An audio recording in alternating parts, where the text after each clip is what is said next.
2025 সাল তো শেষ, তাই না? 2026 সাল আবার শুরু।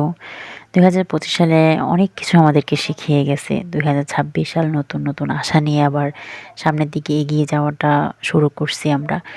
তো 2025 সাল লাস্টে মানে 31st নাইটে আমরা কি করছি না করছি সেটাই আরকি একটু ভিডিও করে রাখছি। তো ভাবলাম যে আজকে আপলোড দিই। আসসালামু আলাইকুম। সবাই কেমন আছেন? আশা করি ভালো আছেন। আমি ফাতেমা। আজকে নতুন আরেকটি ভ্লগ।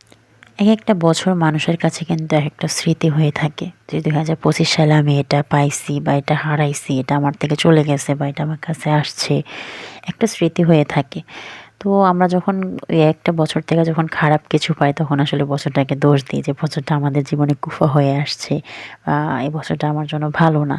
আসলে দোষ দিয়ে কোনো লাভ নেই। ভাগ্যে যেটা আছে সেটাই হবে। যতই নতুন বছর আসুক, যতই বছর চলে যাক, আপনার ভাগ্যে যেটা আছে যতটুকু আছে ততটুকুই আপনি পাবেন বা আল্লাহ আপনার জন্য যতটুকু রাখছে ততটুকুই আপনি পাবেন। এর বেশি আসলে আমাদের পাওয়া উচিত না। মানে আমরা যে যতটুকু পরিমাণে ভার সহ্য করতে পারবো আল্লাহ কিন্তু আমাদেরকে ঠিক ততটুকুই দেয়। তো যাই হোক, এখানে আজকে আমরা সবাই মিলে আরকি ভাবছি আজকে বারবিকিউ করব রাত্রেবেলা। তো এখানে চিকেনগুলোকে আমি ভালোভাবে ধুয়ে এখন ম্যারিনেট করে রাখতেছিলাম। আমি এর আগেও বারবিকিউ অনেক করছি কিন্তু আমি নিজে, নিজে কখনো করি নাই। তো আজকে আমি অনেকটাই নার্ভাস যে কিভাবে করব বা না করব। মানে কয়লা জ্বালানোটা নিয়ে আমি বেশি এভাবে যদি চুলায়ও হতো তাহলে তো মানে কোনো কথাই আসছিল না। কিন্তু যেহেতু বারবিকিউ করব, লার্কি, কয়লা এগুলি দিয়ে আজকে সবকিছু কিনে নিয়ে আসছি। কয়লা, লার্কি সব কিনে নিয়ে আসছি। তো এখানে তো বারবিকিউ করার জন্য তো আসলে অনেক রকমের মসলা পাওয়া যায় বা অনেক রকমের মসলা দেয় অনেকে।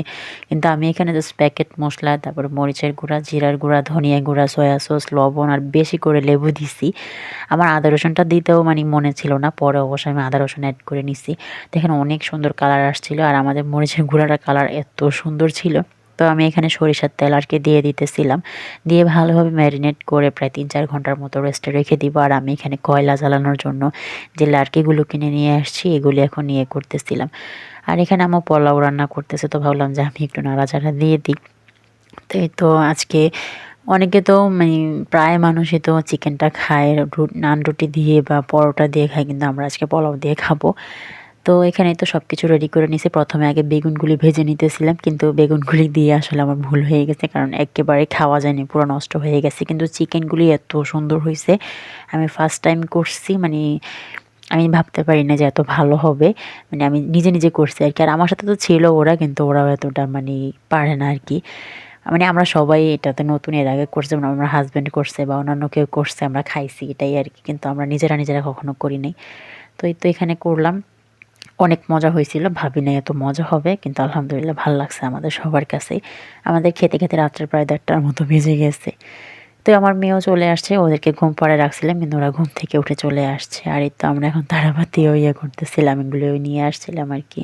আসলে নতুন বছরটাই সবাই একেকজন একেকভাবে শুরু করে। কেউ বারবিকিউ করে বা কেউ করে না। এভাবেই আরকি সবাই। কিন্তু শেষ বছরের পিকনিকটা মনে হয় সবাই করে। তো যাই হোক, তো চলেন আমরা আগের সবকিছু ফেলে দিয়ে সবকিছু মুছে নতুন বছরটাকে নতুনভাবে শুরু করি। নতুন আশা নিয়ে বা নতুন ভাবনা নিয়ে শুরু করি। আসলে কোনো কিছু মনে রেখে লাভ নাই। যতই মনে রাখবো ততই নিজে, নিজে আরকি মানে গুমড়ে, গুমড়ে মরে যাবো এমন একটা অবস্থা। তো সবকিছু আসলে ভুলে গিয়ে নতুনভাবে শুরু করাটাই উচিত আমার মতে।